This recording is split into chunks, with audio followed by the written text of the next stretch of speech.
Kwa hakika mtazamaji, atanguliaye kisimani bila shaka hunywa maji maenge. Ni Jumatatu nyingine ambayo Mola ameridhia tupatane papa hapa kwenye runinga uipendayo ya TV47, na ambapo kama dawa tumekuandalia taarifa chungu nzima kutoka vijijini, vitongojini hadi hapa mjini. Lakini kwanza kabisa ni yaliyomo.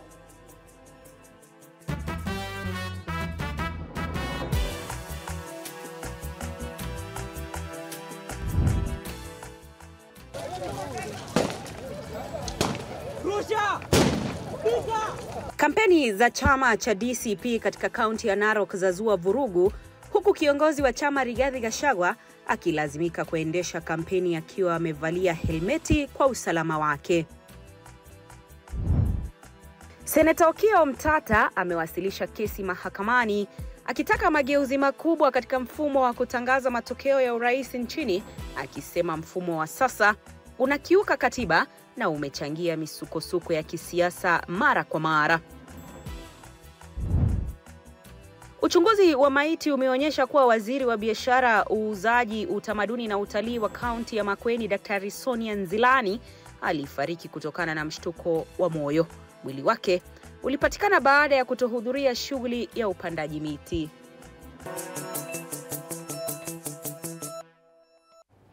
Karibu kwenye taarifa kamili mtazamaji. Asante sana kwa kutuchagua, lakini kubwa zaidi kwa kututeua kama kitovu cha habari za kweli na za kuaminika. Mimi wako Andrin Kilemi, mwenzangu kwenye lugha ya ishara ni Valin Owino.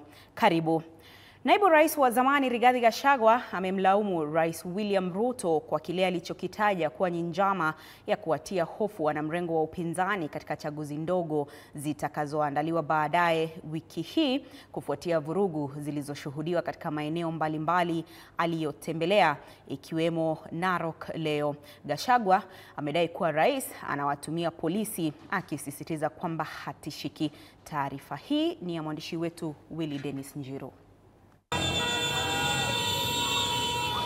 Baada ya kampeni zake Mbeere Kaskazini, naibu rais wa zamani Rigathi Gachagua alielekeza kampeni zake katika eneo la Narok kumpigia debe mgombeaji wa kiti cha udiwani wa Narok mjini Douglas Masikonde wa DCP, ambako kulizuka vurugu. Barabara ya Narok Bomet ilijaa askari wengi na vizuizi ambavyo kwa mujibu wa wana DCP vililenga kumzuia naibu huyo wa zamani kuingia mjini. Sisi tutauziwa wanga kweli. Hata mkitupa mawe, kura ya watu ya Narok mtafanyia nini? Si kura muko naye? Si mtapigia Masikonde? Bona wewe Ole Ntutu na Kasongo mnataka kulazimisha watu ya Narok atuwapigie mtu yenu kura? Kwani kura itapigwa na nguvu? Harambee! Harambee! Licha ya vurugu zilizoshuhudiwa, ikiwemo kurushwa mawe na matumizi ya vitoza machozi, Gachagua alisalia kimya kabla ya kuhutubia wakazi wa Narok. Masikonde anatosha atoshi? Aingie asiingie? Hii ujinga Kasongo mko naye ndio itafanya wewe kuwe one time, si ndio? Harambee! Rigathi akikemea vikali hatua hiyo ambayo alitaja kuwa ukosefu wa wazi wa kisiasa na kuwalaumu wapinzani wake, akiwemo serikali, kwa vurugu zilizoonekana. Hii ujinga mmefanya leo ndio itafanya Masikonde apite asubuhi. Si ndio? Si ndio? Atapita. Mimi nimeona hii siasa ya ujinga, ya fujo, ya kupiga watu mawe ni siasa ambayo imepitwa na wakati. Si ndio? Si ndio? Wangapi wanasema Masikonde. Si ndio? Si ndio? Willy Dennis Njiru, TV47. Na hayo ya kijiri mtazamaji, ni kwamba seneta wa Busia Okiya Omtata amewasilisha ombi katika mahakama kuu akipinga uhalali wa kituo cha kitaifa cha kuhesabu kura cha IEBC, akidai shughuli zake zinakiuka katiba na kudhoofisha uadilifu wa uchaguzi. Omtata anasema ibara ya 86 na 138 za katiba zinabainisha kuwa kura za urais zinapaswa kukusanywa na kutangazwa katika ngazi ya eneo bunge, na matokeo hayo yawe ya mwisho. Amekosoa ibara ya 39 ya sheria ya uchaguzi inayoruhusu uhakiki na kuhesabu kura katika ngazi ya kitaifa, akisema kwamba inaenda kinyume cha utaratibu huo wa kikatiba. Kwa maoni yake, kituo cha kitaifa cha kuhesabu kura kimesababisha mkanganyiko na kuongeza uwezekano wa udanganyifu, sasa akiitaka mahakama kutoa tafsiri na uamuzi kuhusu uhalali wake.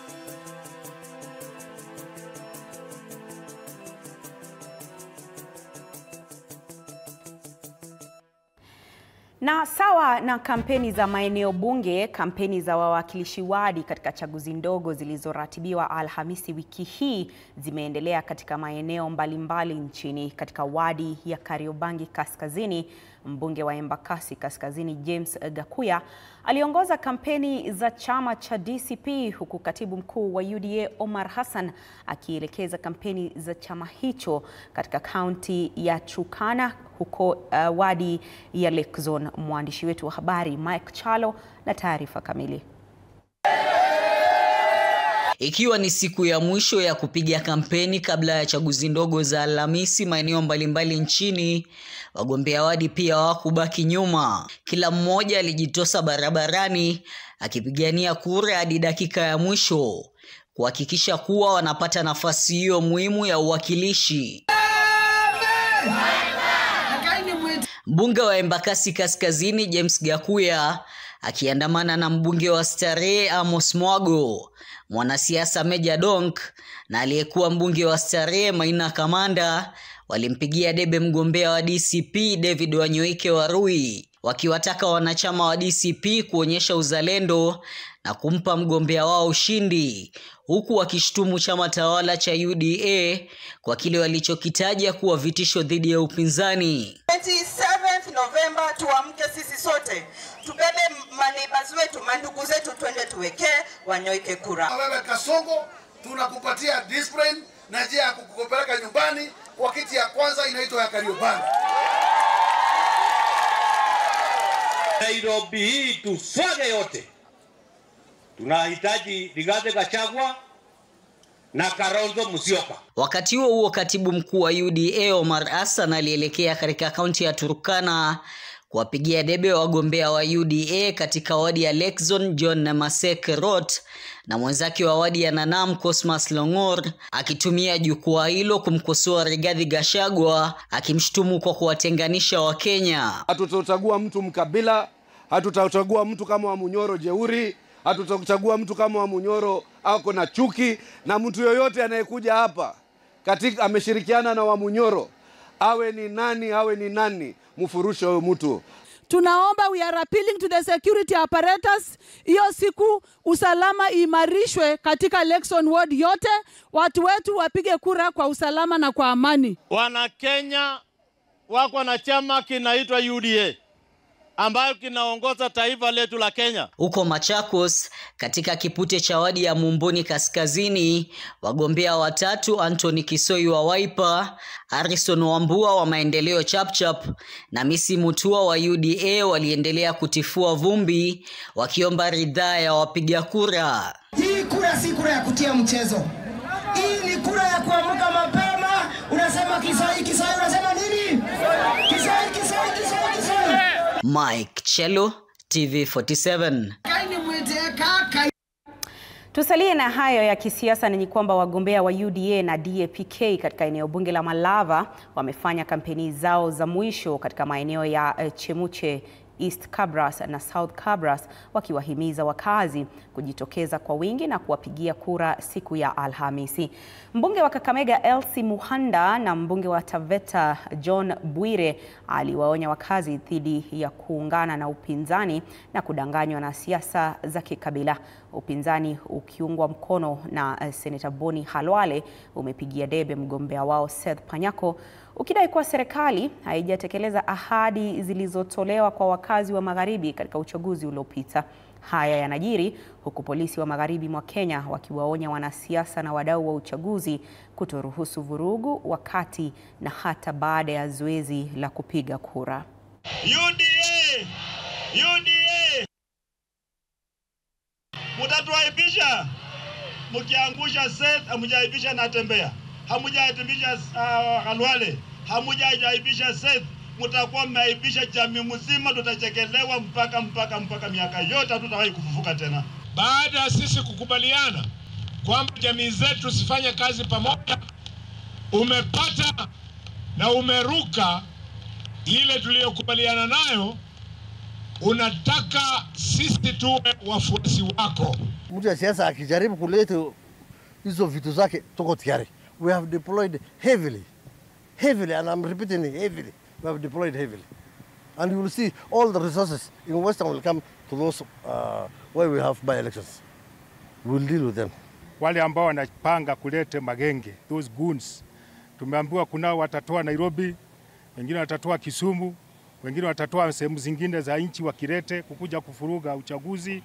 La kwanza ni kwamba tunawajua hao ambao wanaletwa, wenye wanataka kuleta tutadili na wao kwa mujibu wa sheria. Wale ambao wanaletwa pia tunataka tuambie wakuje, tumewagojea. Sel zetu wasijajaa, jela zetu bado wasijajaa. We are ready for anything. Ready for anything ni kusema we are fully prepared, because the responsibility ya kusekua nchi, mwananchi na mali yake ni yetu kama security agencies. Sio huyo Mkenya ambaye amebeba rungu. Wale wa Kenya watakuja mtu amebeba fimbo, sijui amebeba kisu, amebeba sijui nini kwa uchaguzi, anakuja kupiga makelele kwa polling centers, tuko tayari kwao. Na waziri wa jinsia Hannah Cheptumo ameongoza wabunge wa Baringo katika kumpigia debe mgombea wa UDA Kipromo Chemitie, huku kwingineko IEBC ikithibitisha maandalizi ya uchaguzi mdogo kuendelea vizuri.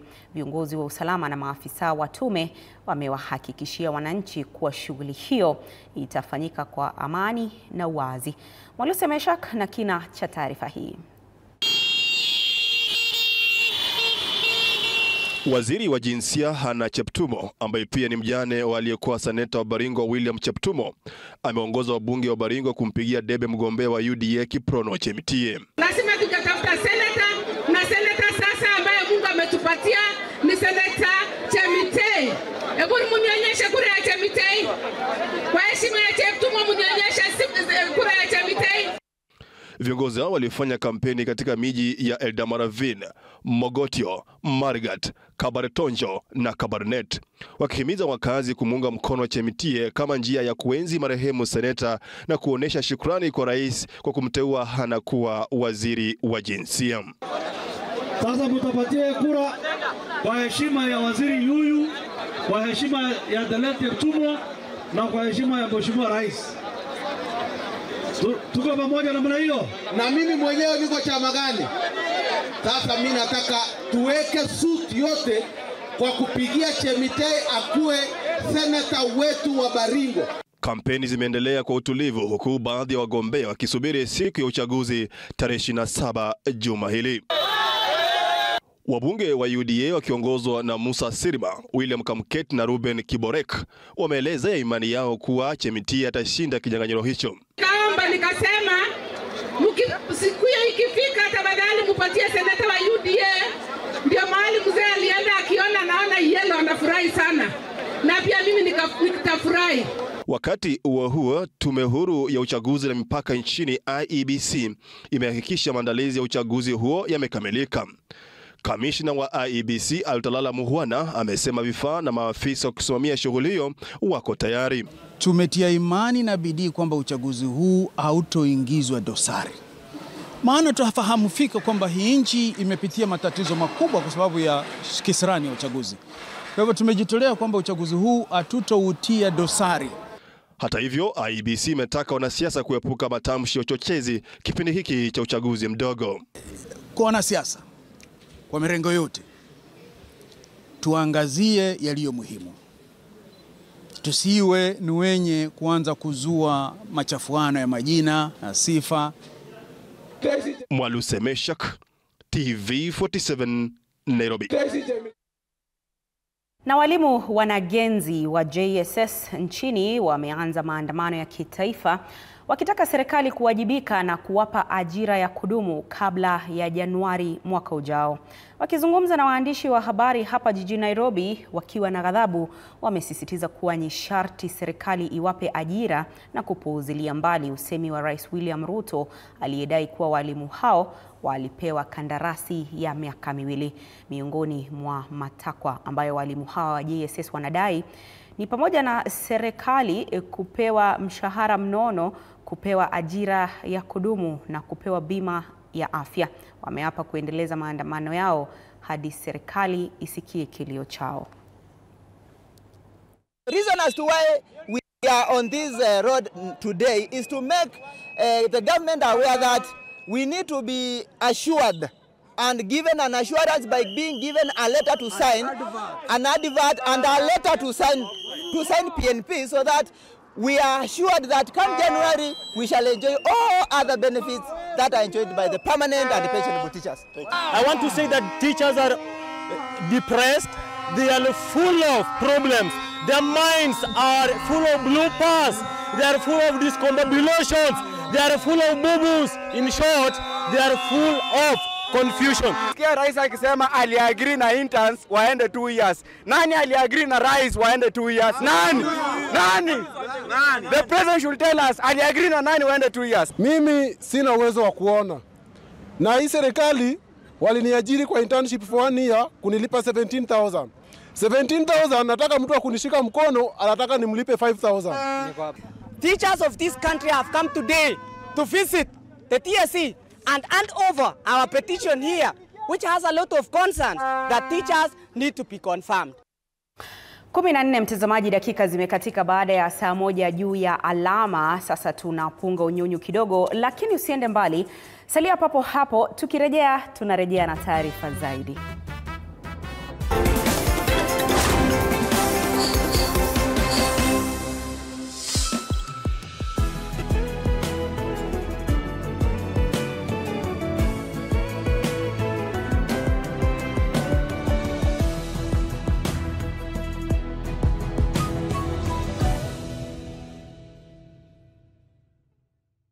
No more excuses. It's time to rise, grind, and own your mornings. Join Coach Shadrack Ouma every Monday to Friday from 5:30 to 6 a.m. only on TV47. Full body workouts, zero equipment, maximum results. Start strong, stay strong. TV47 Fitness with Coach Shadrack only on TV47.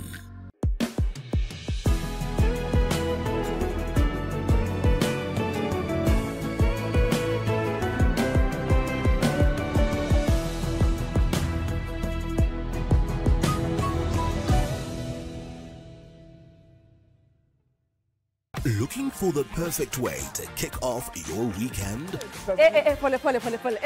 Hiyo ni salamu ya Mluya kabisa. Tune in to Friday with Betty, the most exciting show on TV. Betty, one tear guy. Betty, I don't know where this guy's going. From the latest news and trends to unforgettable moments.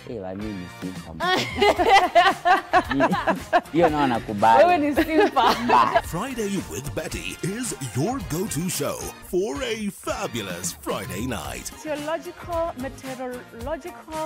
meteorologist, what is that word, Willis? Tune in this and every Friday at 9 p.m. and let's make your Fridays unforgettable. Only on TV47.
Unazidi kufuatilia taarifa zetu za upeo wa TV47. Karibu tena mtazamaji, nizidi kukutaarifu. Waziri wa biashara, mauzo na viwanda wa kaunti ya Makueni, marehemu Daktari Sonia Nzilani, alifariki kutokana na mshtuko wa moyo. Akizungumza na wanahabari baada ya uchunguzi wa maiti uliofanyika hii leo katika makafani ya Montezuma mjini Machakos, Daktari Ancient Kituku, ambaye ni daktari mtaalamu wa magonjwa ya moyo, alithibitisha kuwa marehemu alikuwa akisumbuliwa na matatizo ya moyo kwa zaidi ya miaka 12 na amekuwa akipokea matibabu katika kipindi chote hicho. Gavana wa Makueni Mutula Kilonzo Jr., aliyekuwa miongoni mwa waliohudhuria ukaguzi huo, alitangaza kuwa mazishi ya marehemu Daktari Nzilani yatafanyika Jumamosi tarehe 29 mwezi huu nyumbani kwake eneo la Makindu. Wakati tulikuja hapa Jumamosi, tulikuwa na wasiwasi na maswali ambayo tulikuwa na yamejibiwa. Swali la kwanza, kulikuwa na alama ilikuwa hapa kwa kichwa ambayo ilikuwa inatutia wasiwasi. Alafu ukiangalia sura yake ulikuwa unaona kuna upungufu wa damu. Kwa hivyo maswali haya yamejibiwa kwamba roho yake ilipasuka na ikafuja damu, na inaweza na sisi kama serikali tujue kwamba ni jambo ambalo linatokana na maradhi ambayo yalikuwa mwilini tangu miaka 12 iliyopita. Kwa hivyo tumefika hapo. Jumamosi tutampumzisha Sonia. Katika taarifa nyingine mtazamaji, ni kwamba mahakama kuu imeagiza kuwa kesi inayohusu mauaji ya Agnes Wanjiru anayedaiwa kuuliwa katika hoteli ya Lions Gate mjini Nanyuki, kaunti ya Laikipia mwaka 2012 itatajwa tena tarehe 16 Disemba. Agizo hilo lilitolewa na Jaji Alexander Muteti kupitia kwa mkurugenzi wa mashtaka ya umma DPP. Mahakama iliambiwa kuwa mshukiwa mkuu, mwanajeshi wa Uingereza, amekamatwa na anazuiliwa na serikali ya Uingereza huku taratibu za kumrejesha nchini zikiendelea. DPP imeeleza kuwa mahakama za Uingereza zimeanza mchakato wa usimamizi wa kesi hiyo kabla ya kuidhinisha hatua za kumkabidhi kwa mamlaka ya Kenya.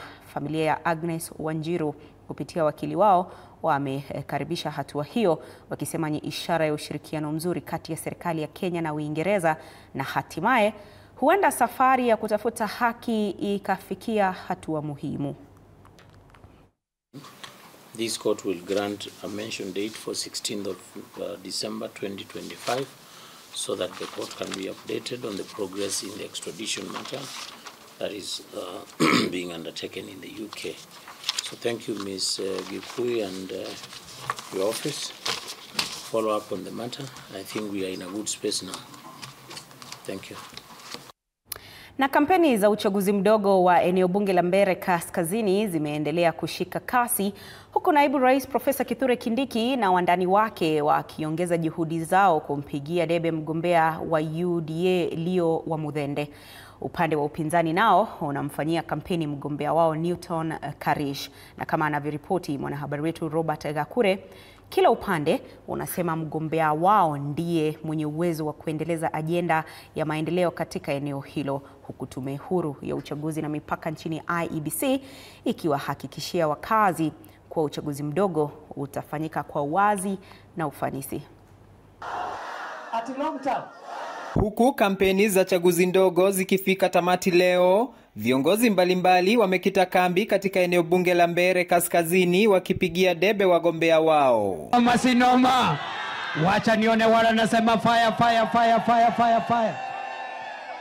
Kwa mujibu wa naibu rais Kithure Kindiki, tofauti kati ya mgombea wa UDA Leo wa Muthende na washindani wake ni kama usiku na mchana, akisisitiza kuwa wa Muthende ana mpango mahususi wa kubadilisha Mbeere Kaskazini. Mimi nimeapa, nimekubaliana na Kindiki na rais ya kwamba mkitupatia Muthende, mimi nitakuwa pamoja kwa kazi na yeye, nimuonyeshe kazi ya soko imefika wapi hapa Mbeere North, nimuonyeshe affordable housing tutaweka wapi, na kwa hivyo msikumbari uongo wa yule ndugu yangu yule mnamjua. Kindiki akiwahutubia wakazi katika maeneo mbalimbali ya eneo bunge hilo Alitoa onyo kali kwa yeyote anayepanga kuvuruga uchaguzi huo, akisema amani lazima idumishwe kabla, wakati na baada ya zoezi hilo. Baada ya Thursday tutabaki tukiwa jamii moja, tutabaki tukiwa ndugu na dada. Wewe mtu ya mitego, wewe mtu ya kisirani, wacha kuleta mambo ya kuchafua wananchi hapa na kupiganisha wananchi. Sisi tumeshaamua. Wakati huo huo, mvutano kati ya UDA na upinzani umeendelea, kila upande ukitarajia kupata uungwaji mkono zaidi kutoka kwa wapiga kura. Wewe nani? Wachana na mimi bwana. Hautawezana na mimi. Wachana na mimi. Mimi nitakuaibisha. Mimi nitakuaibisha. Wachana na mimi. Aende asiende. Aende asiende. Aidha, tume huru ya uchaguzi na mipaka ABC imewahakikishia wakazi wa Mbeere Kaskazini kuwa uchaguzi mdogo utafanyika kwa uwazi na ufanisi, ikisisitiza kuwa usalama wa wapiga kura na vifaa vya uchaguzi ni kipaumbele kikuu. All the preparations for the Mbeere North by-elections are ready. We have trained the electoral officials, that is the presiding officer, deputy presiding officer, and today we are completing the training of polling clerks. Robert Gakure, TV47. Oh my God.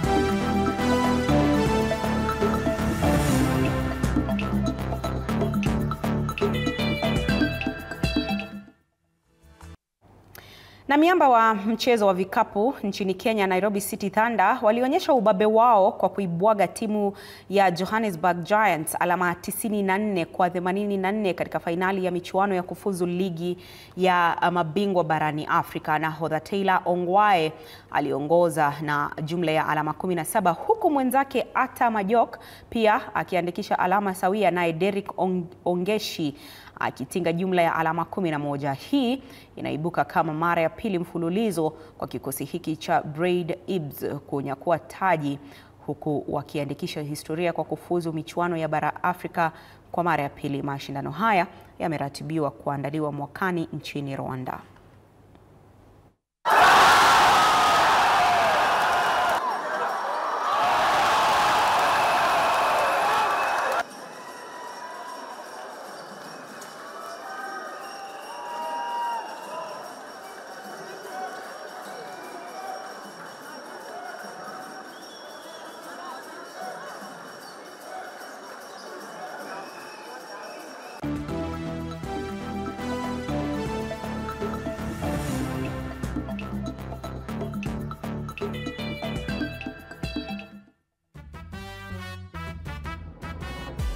Na mtazamaji, wanasema sana ikizidi sana huwa si nzuri sana.